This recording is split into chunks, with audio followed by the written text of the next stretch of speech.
अस्सलाम गाइस, क्या हाल है, कैसे हैं? उम्मीद है आप सब खैरियत से होंगे। मेरा नाम सैयद सुफियान अहमद है और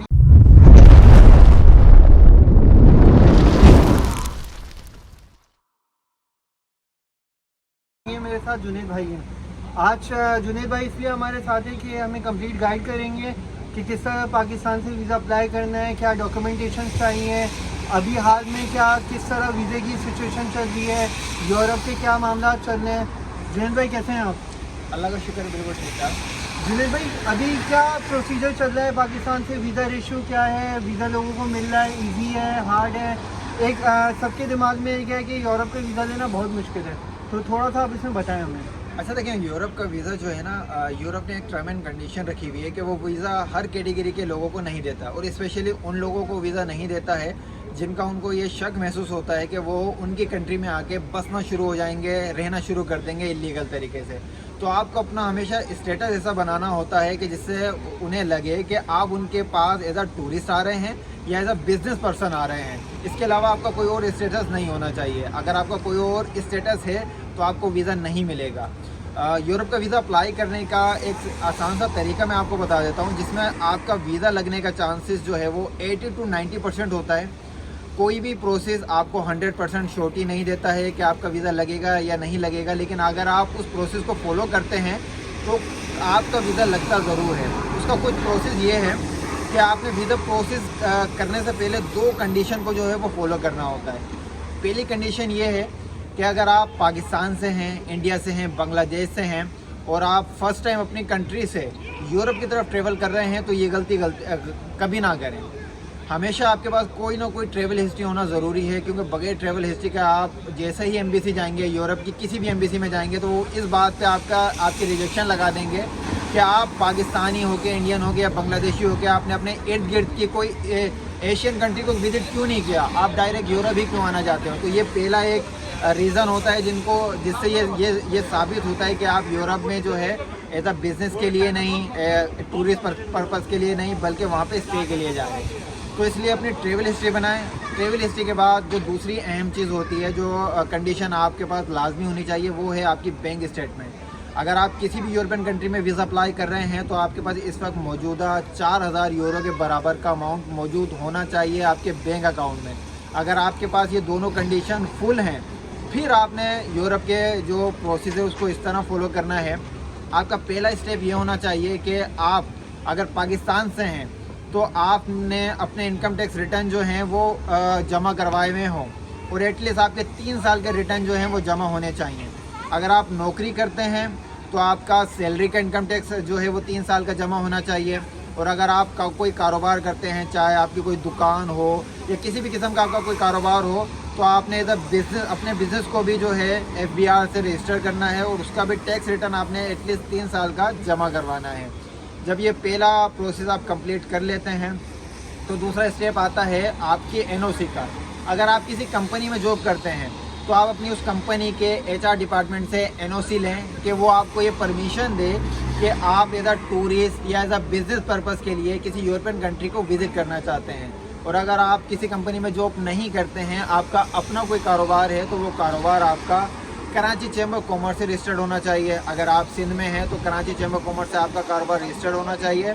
और जिस यूरोपियन कंट्री के हवाले से आप वीज़ा अप्लाई करना चाहते हैं, उस यूरोपियन कंट्री का आपने एक रिकमेंडेशन लेटर भी कराची चैम्बर कॉमर्स से जो है वो बनवाना पड़ता है। जब ये पेपर आप मुकम्मल कर लेते हैं तो फिर आपने डिसाइड करना होता है कि आपने कौन सी यूरोपियन कंट्री सिलेक्ट करनी है एज अ विज़िट पर्पज़ के लिए। तो विज़िट पर्पज़ के लिए आपको हमेशा एक स्पॉन्सर लेटर की ज़रूरत पड़ती है, और स्पॉन्सर लेटर आपको हमेशा कोई ऐसा शख्स देगा जो आपको जानता हो, या कोई कंपनी एज अ इन्विटेशन की सूरत में आपको स्पॉन्सर लेटर देती है। तो अक्सरियत लोगों को जो है कोई जाहिर सी बात है, यूरोप में किसी भी बंदे का कोई जानने वाला नहीं होता है, और हर कंपनी आपको बिला वजह इन्विटेशन लेटर देने से भी रही। तो अगर आप किसी भी यूरोपियन कंट्री की कोई एग्जीबिशन विज़िट करना चाहते हैं तो उस एग्जीबिशन का कोई टिकट परचेज़ कर लें। वो टिकट भी आपका एक तरीके से स्पॉन्सर लेटर होता है। तो वो स्पॉन्सर लेटर जब आपके पास आ जाए तो उसके बाद आपने ये देखना है कि वो जो एग्जीबिशन है वो किस डेट को आ रही है। उस डेट के हिसाब से आपने उस एम्बेसी की अपॉइंटमेंट जो है वो बाई करनी है, या ख़ुद अपॉइंटमेंट अगर आप हासिल कर सकते हैं तो अपॉइंटमेंट हासिल कर लें।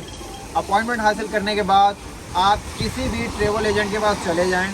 अपॉइंटमेंट हासिल करने के बाद आप किसी भी ट्रैवल एजेंट के पास चले जाएं और उससे अपनी जो एग्जीबिशन की डेट है उसके हिसाब से अपने ट्रैवलिंग के जो हैं वो टिकट बनवा लें, अपने होटल की बुकिंग करवा लें और अपना ऑनलाइन फॉर्म जिस एम्बेसी से आप वीज़ा अप्लाई कर रहे हैं वो फिल करवा लें, क्योंकि हर एम्बेसी अपनी ज़बान में ही अपना फॉर्म आपसे मांगती है सबमिट करने के लिए।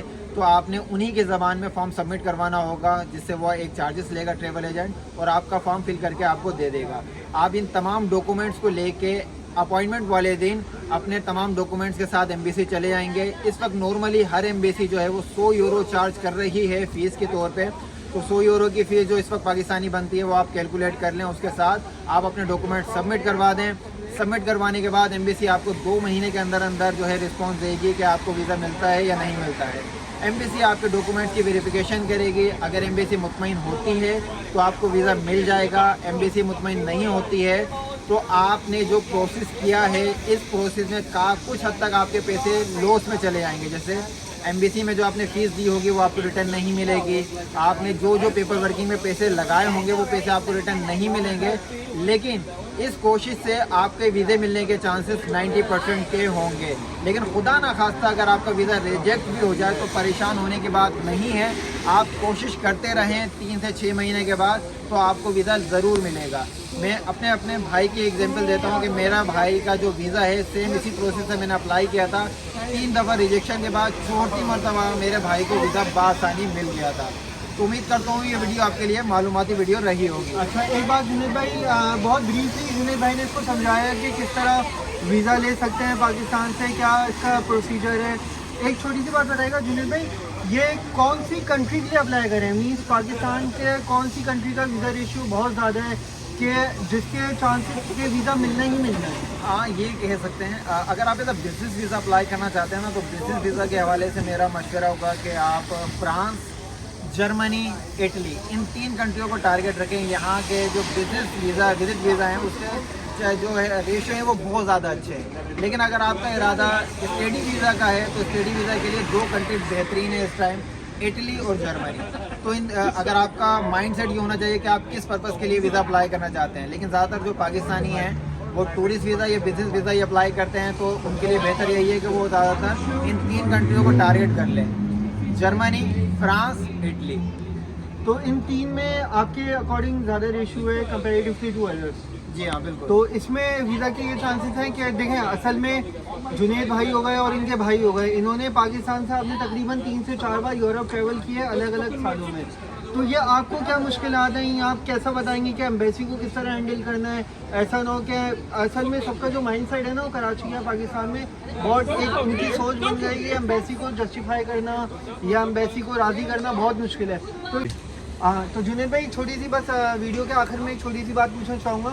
मुझे सिर्फ एक बात बताएं कि अभी कौन सा टाइम बेस्ट है वीज़ा अप्लाई करने का? मीन्स आगे कोई ऐसे इवेंट्स हैं या आगे आने वाले वक्त में, जैसे समर्स में बहुत ज़्यादा टूरिस्ट वीज़ा मिलता है, तो आने वाले वक्त में कोई ऐसी एक्टिविटी यूरोप के अंदर हो रही है कि जर्मनी, इटली और फ्रांस का वीज़ा इजीली पाकिस्तान से मिल जाए? अच्छा देखें, अगर आप बिजनेस पर्पज़ है ना तो आपने तो पहले ये देखना है कि आप किस एग्जीबिशन के ज़रिए वीज़ा अप्लाई करना चाहते हैं। जैसे आप टूरिस्ट हैं तो जाहिर सी बात है फिर आप कोई ऐसा देखेंगे कि कहीं पे कोई इवेंट हो रहा है एज आ टूरिस्ट के हवाले से, तो आप उस इवेंट को टारगेट रखेंगे।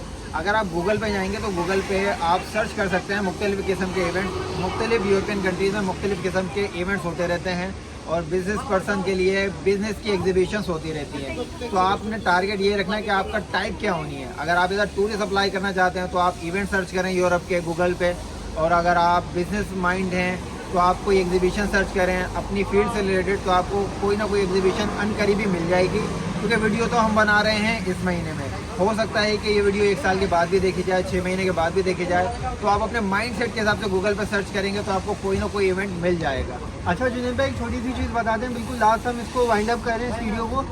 बैंक स्टेटमेंट कितनी चाहिए? 4000 यूरो की बैंक स्टेटमेंट आपकी लाजमी होनी चाहिए। ओके, ट्रैवल हिस्ट्री कितने मुल्कों की एटलीस्ट होनी चाहिए? एटलीस्ट कम से कम 2 कंट्रीज़ की होनी चाहिए, वो भी एशिया के। पाकिस्तान से अगर अप्लाई करते हैं तो कितने महीने का प्रोसेस है?